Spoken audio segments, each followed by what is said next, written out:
Waktunya bersaat teduh dengan Tuhan melalui bacaan Alkitab satu pasal sehari dalam kitab Sejarah Bangsa Yahudi, bahagian 6, seri yang pertama. Kitab 1 Tawarik, pasal 8.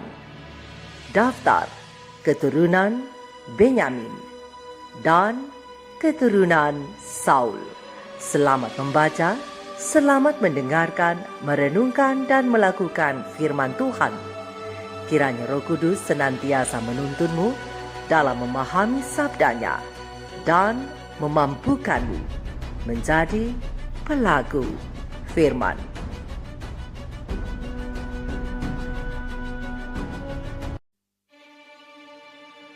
Benyamin memperanakan Bela, anak sulungnya. Ashibel, anak yang kedua. Ahrah, anak yang ketiga. Noha, anak yang keempat. Dan Rafa, anak yang kelima. Anak-anak Bela ialah Adar, Gera, Abihud, Abisua, Naaman, Ahoa, Gera, Sefufan, dan Huram. Inilah anak-anak Ehud. Mereka ini adalah kepala-kepala puak penduduk Geba yang diangkut ke dalam pembuangan ke Manahat. Naaman, Ahia, dan Gera mengangkut mereka ke dalam pembuangan. Dia memperanakan Uza dan Ahihud. Saharaim mendapat anak di daerah Moab sesudah diusirnya Husim dan Baara, istri-istrinya. Ia mendapat anak dari Hodes, istrinya, yakni Yobab, Zibia, Mesa, Malkam, Yeus, Sokhya, dan Mirma. Itulah anak-anaknya, kepala-kepala puak. Sebelum itu dari Husim, ia telah mendapat anak, yakni Abitub dan Elpaal. Anak-anak Elpaal ialah Eber, Misam, dan Semet. Dia ini mendirikan kota Ono dan kota Lot dengan segala anak kotanya. Beria dan Sema adalah kepala-kepala puak penduduk Ayalon. Mereka telah menghalau penduduk Gad. Ahio, Sasak, Yeremot, Zebaja, Arad, Eder, Mikael, Yispa, dan Yoha ialah anak-anak Beria. Zebaja, Mesulam, Hizki, Heber, Yismerai, Yizlia, dan Yobab ialah anak-anak Elpaal. Yakim, Zikri, Zabdi, Elioenai, Ziletai, Eliel, Adaya, Beraya, dan Simrat ialah anak-anak Sime. Yispan, Eber, Eliel, Abdon, Zikri, Hanan. Hananya, Elam, Antotia, Yifdea, dan Pnuel ialah anak-anak Sasak. Samserai, Seharia, Atalia, Yaaresya, Elia, dan Sikri ialah anak-anak Yeroham. Itulah para kepala puak, para kepala menurut keturunan mereka. Mereka ini diam di Yerusalem.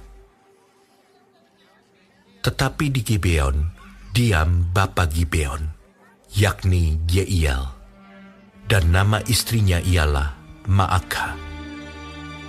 Anak sulungnya ialah Abdon, lalu Sur, Kish, Baal, Nadab, Gedor, Ahio, Zeker, dan Miklot yang memperanakan Simea.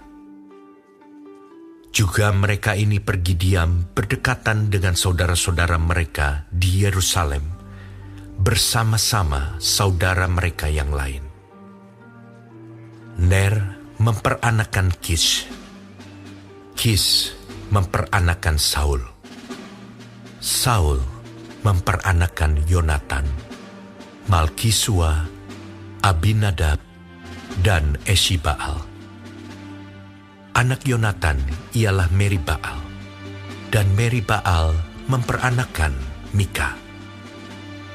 Anak Mika ialah Piton, Melech, Tarea, dan Ahas. Ahas memperanakan Yoada. Yoada memperanakan Alemet, Asmawet, dan Simri. Simri memperanakan Moza. Moza memperanakan Bina. Anak orang ini ialah Rava, dan anak orang ini ialah Elasa, dan anak orang ini ialah Azel. Azel mempunyai 6 orang anak, dan inilah nama-nama mereka: Azrikam, Bokhru, Ismael, Searia, Obaja, dan Hanan. Itulah sekaliannya anak-anak Azel. Anak-anak Esek, saudaranya, ialah Ulam, anak sulungnya. Lalu Yeus, anak yang kedua, dan Elifelet, anak yang ketiga. Anak-anak Ulam itu adalah orang-orang berani, pahlawan-pahlawan yang gagah perkasa, pemanah-pemanah. Anak dan cucu mereka banyak, 150 orang. Mereka semuanya itu termasuk Bani Benyamin.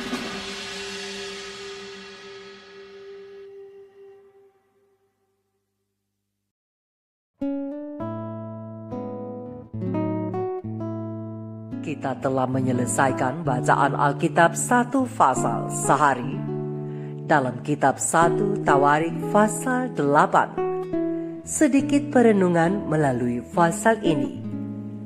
Saat kita membaca firman Tuhan hari ini, semuanya menunjuk pada keturunan Bani Benyamin. Benyamin adalah anak bungsu dari Yakub atau Israel. Namun demikian, melalui pembacaan firman Tuhan hari ini, kita tahu bahwa walaupun Bani Benyamin merupakan bani yang paling muda, tetapi Allah memakai mereka dengan luar biasa. Contohnya, Raja Saul, yang merupakan raja pertama dari bangsa Israel yang adalah keturunan dari Bani Benyamin. Walaupun pada akhirnya ia ditolak oleh Allah karena tidak taat dan tidak setia dalam menjalankan perintah Tuhan melalui hambanya Samuel. Dari daftar keturunan Bani Benyamin yang kita baca hari ini, dapatlah kita ketahui bahwa sebagian besar dari nama-nama tersebut adalah pahlawan-pahlawan yang luar biasa seperti anak-anak Ulam.